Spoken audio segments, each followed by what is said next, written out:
This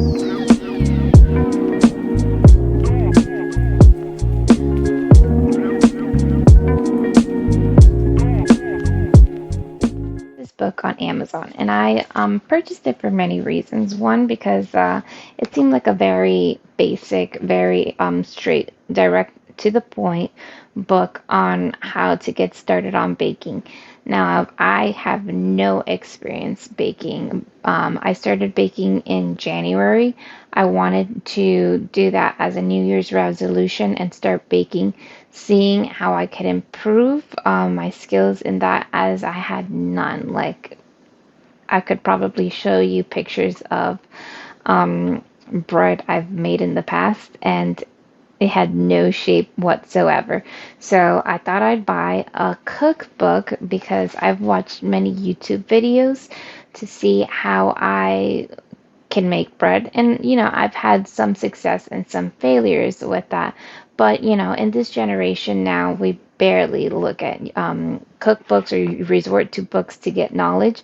But I remember as a child, we didn't have YouTube, so we had to use cookbooks to learn how to do anything, or we would watch TV. So I just wanted to buy a cookbook and start from that basis, seeing how, if we didn't have YouTube, how I can gain some knowledge on baking and start from there without having any visual aspects to learn. So I bought this cookbook because it was one simple, small. It doesn't seem like it has too much instructions, which could be a good thing or could be a bad thing. We'll see as we go over the cookbooks. But I thought I'd start with this one and then maybe go for one a little more complex later on.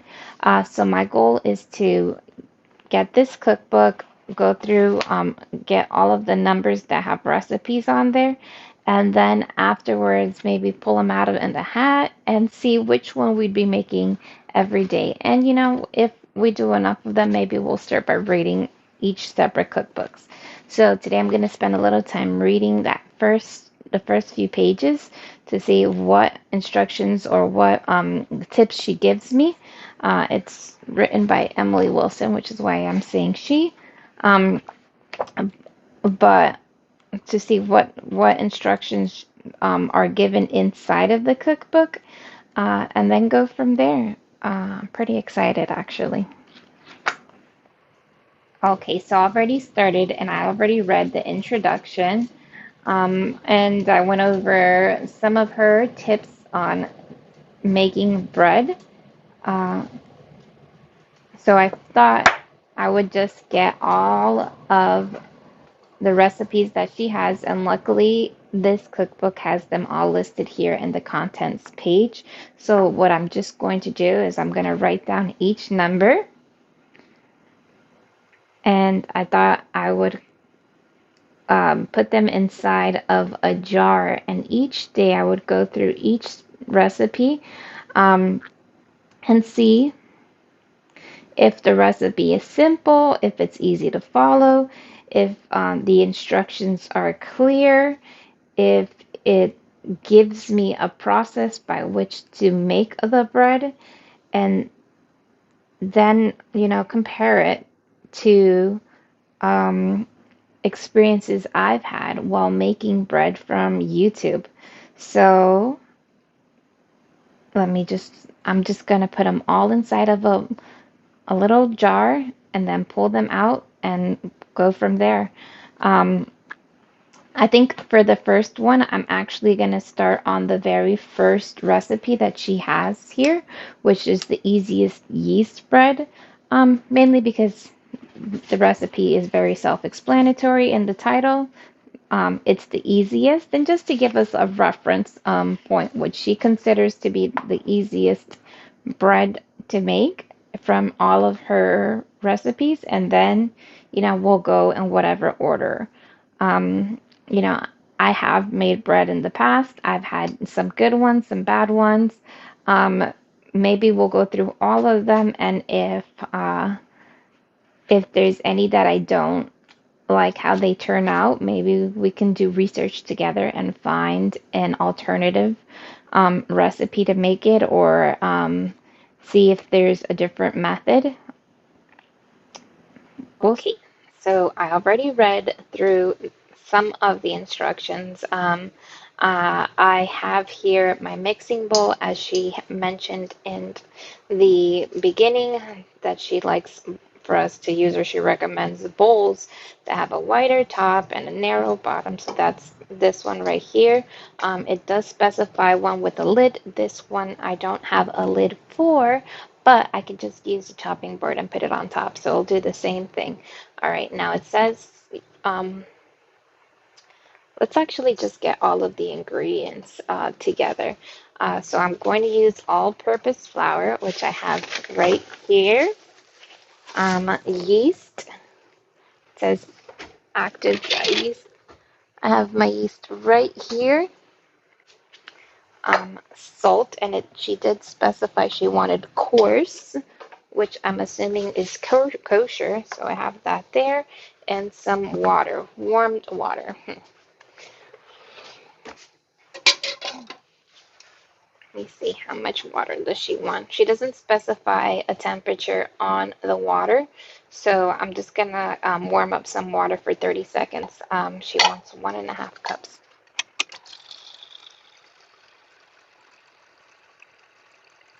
All right, and I'm just gonna get everything mise en place while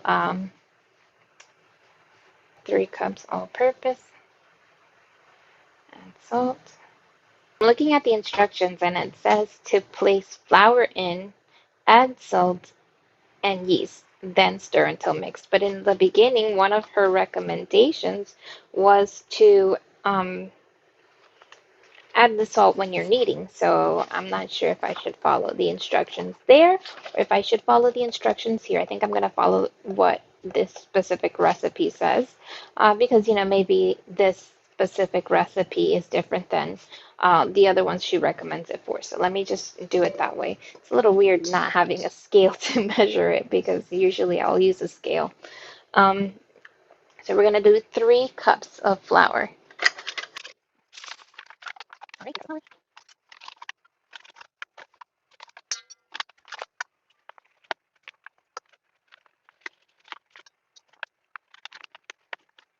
Flour. Yeast,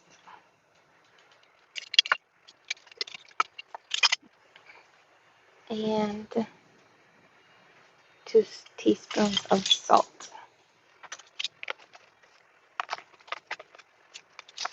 All right. Okay, it says in a large mixing bowl container, place flour in it, add salt and yeast, and then stir until mixed. So we're going to stir it.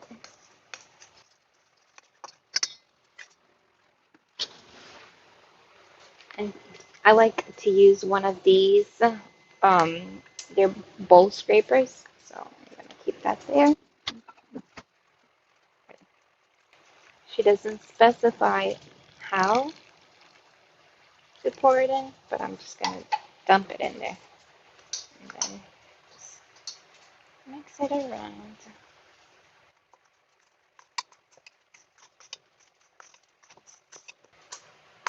Looks a little wet to me. That's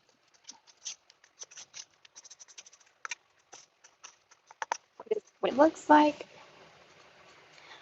She says to put everything until it's uniformly moist and sticky dough comes together. So it looks pretty uniformly moist and sticky. All right. Cover the bowl containing dough with a plastic wrap or a lid. Then let it rest for 2 to 3 hours. So I'm going to let it rest for 2 to 3 hours. Okay, so it has doubled in size already, and it is flat. You can see it there, but I left my bowl scraper in there. Ooh, look at all those little bubbles. It looks so good. But obviously it's still very wet. So it does say to dust the surface with flour, so I'm just gonna do that. All right. Okay. And I'm going to preheat the oven to 450 degrees. Okay. All right, so it does say to use a Dutch oven. This is my little Dutch oven. I'm not sure if it's gonna work because if you see it, like it's not like a normal Dutch oven that is like straight on the sides. This one has a little curvature towards the top. So I'm hoping whatever bread, however the shape comes out, that I'm able to pull it out. But if not, we can cut it up and pull it out that way. We'll make it work. All right, so it says place the large pot or Dutch oven in the oven. Okay, so I'm gonna go ahead and put it in there.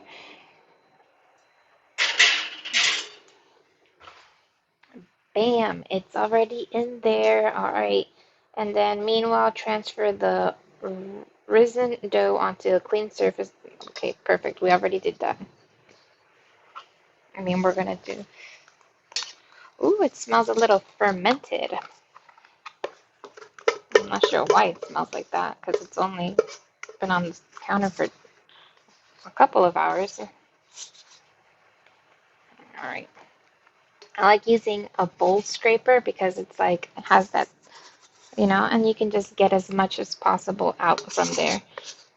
So they're not expensive either. It was like $2. It actually came with a bowl, no, a dough, like a little whip, one of these. I'll show you what I mean, but I'm not going to use it. Um, as I make bread, so one of these it came with.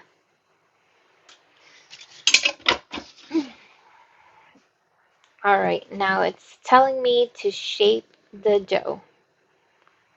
And surface, shape the dough and use a dough scraper spatula, large knife to fold the side of the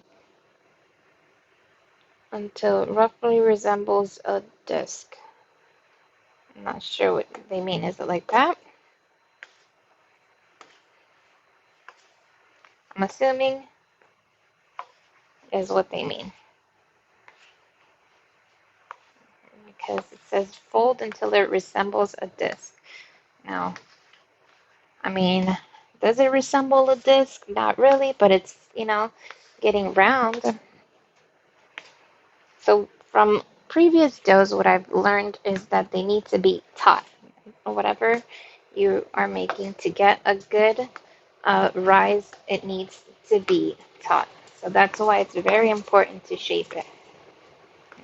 I wonder if I'm using my whole arm for this or not. It's kind of sticky, even though I put flour on there. On the surface, it's sticking on there. All right. Okay. It says resembles a round disc. This is pretty round. Um,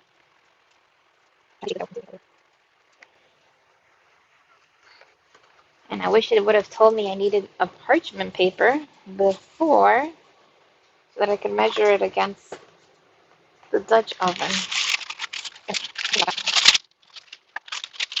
I think the Dutch oven is about that big. All right, so I'm going to fold it on here, and it says, so me seam side down. There's no seam here. Should I be folding it further?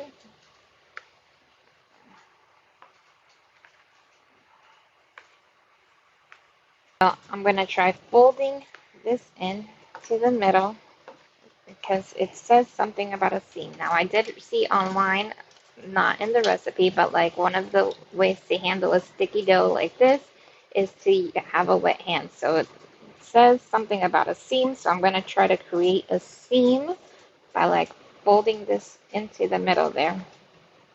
And it's sticking to the work surface, so I guess we got to work fast.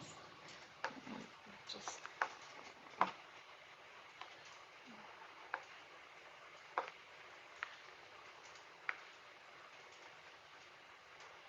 And it says to put the seam at the bottom. It's a very sticky dough. Ah, I'm gonna wet my hands to like shape it to round. It's round. I don't know if it's gonna work. I think I have to use a serrated knife to score the top. All right. Remove this because I know all wet.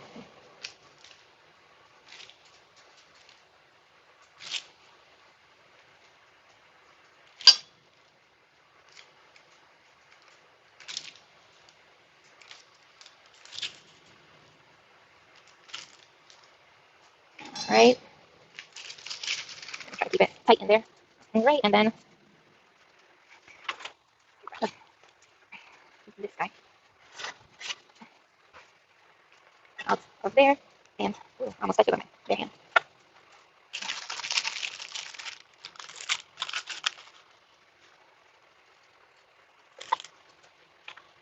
Okay, the dough into the pot, shut the lid, and bake for 30 minutes. So it's gonna go into the oven for 30 minutes.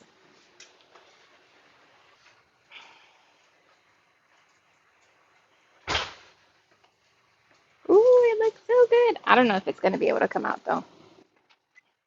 See, trying to take it out when it's hot to keep it more manageable. Yeah. See, one of my offset spatulas will do the trick. Let's see, will this guy work? That looks like it's nice.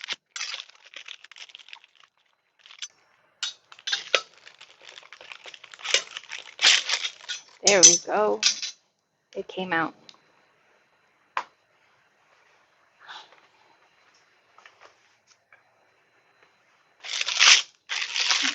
Don't go back in there.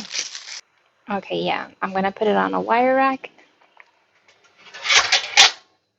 and just let it cool. Let it cool.